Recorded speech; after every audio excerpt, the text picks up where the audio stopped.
So in photography, there are different techniques that you can utilize depending on what kind of photography you do. And there is one that is called the fishing technique. And that one is used mostly in street photography, and it definitely helps you to build a strong composition in your photographs and make them stand out even more. Here are some example photos utilizing this technique.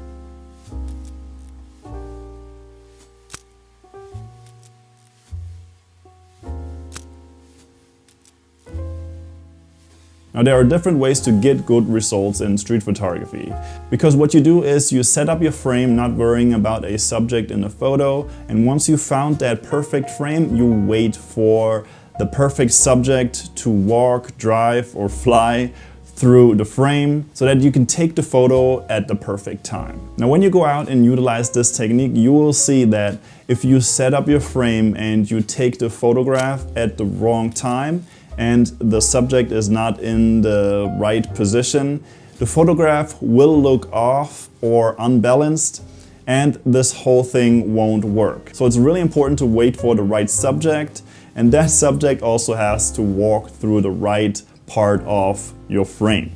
Now there are different ways how you can set up your composition, and you can utilize different things. You could, for example, use shadows and light and wait for that subject to walk through the frame exactly where the light is shining into the frame. Another thing would be to utilize the lines of architecture to bring your eye to a certain point of the image and have your subject appear right there. Another one would be to shoot through objects, and that could really be anything.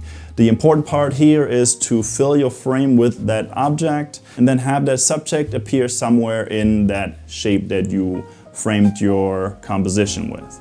And if you guys have some more recommendations on how you can build your composition utilizing the fishing technique, put them down in the comments below, because there are definitely more than the 3 that I mentioned. Now one big thing to mention about this technique is that sometimes it can take you 5 seconds and you are done with the shot, you got it, everything went perfect.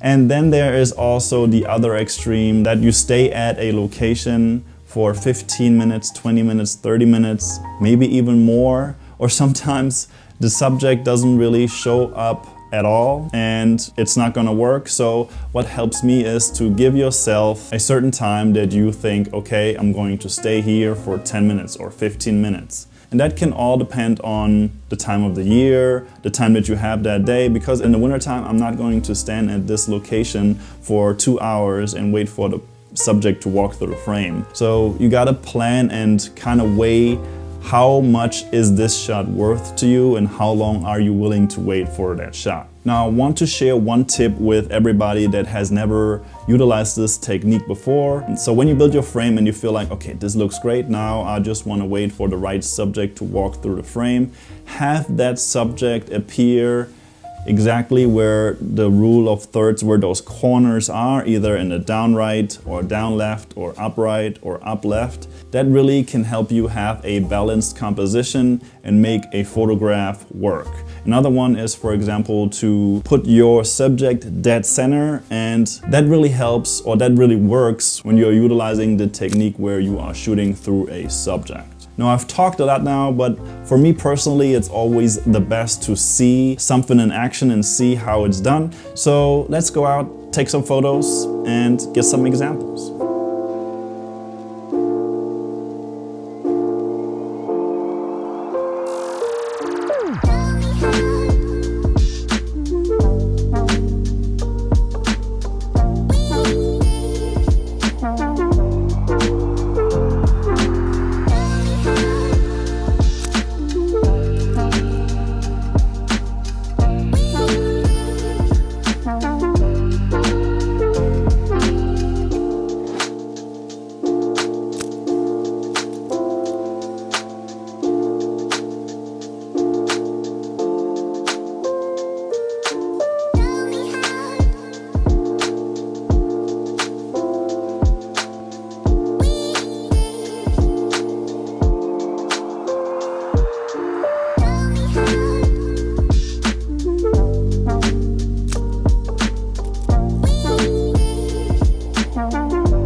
Alright guys, that's it for this video. I hope you enjoyed this one. Hopefully this is helpful for some of you guys and you are able to utilize some of the points that I mentioned.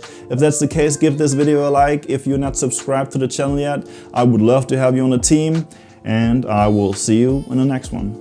Peace.